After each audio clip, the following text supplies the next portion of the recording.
Morning YouTube channel. Gising ka na ba? Kahit hindi ka tao. Energy. Ito, ang YouTube channel. Kagigising lang. Nag-milk ako, YouTube channel. Ayan. Balance din yung pag-milk ko. Balance diet. Dati para alam mo yung routine ko, YouTube channel, walang bago.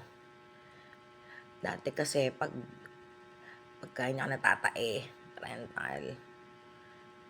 At yung alak-alak ng tiyan ko, ang bigat sa utak.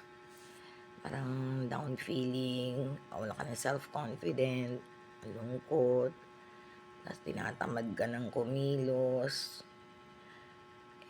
Kaya nga nagiinom ako nun ng dalaga pa ako, umiinom na ako nung onening pa o teens pa, umiinom ako ng pampatae. Yung mga nakasashay siya. I-mix, parang tea. Tatay ka doon, pero mag-aantay ka muna.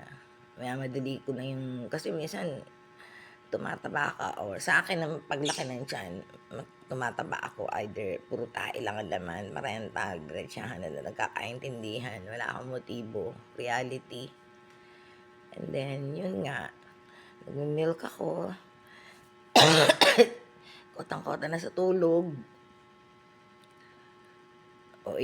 halos maghapon na akong tulog. Maga pa lang, while TV.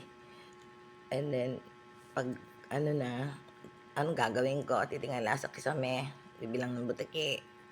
Dito naman sa vlogs ko at sa mga newsfeed ko sa Facebook ko, ayan, nanonood. Mga ilang lang naman yun. Kung ano lang yung mga start ng mga vlogs, tas hindi ko naman tinatapos. Ganun yun. Saan lang ina-attract, gives attention sa'yo para panoorin. At yung mga dati ko namang pinapanood, mga vloggers too. Dati sa PGH noon, yung wala sa isip, yung tayo, wala sa isip ko na yung yaya ako, yung kung saan nakakonect yan, bantay ko. Si Inang, una yung inang na asawa ng karpintero nandito. Yung tae na pinainom niya ako ng dulkulak. Hindi na ako tumatae, ganyan-ganyan. Ako naman wala lang sa akin, hindi uminom ako. Kasi iba yung tae ng uod, ng mental.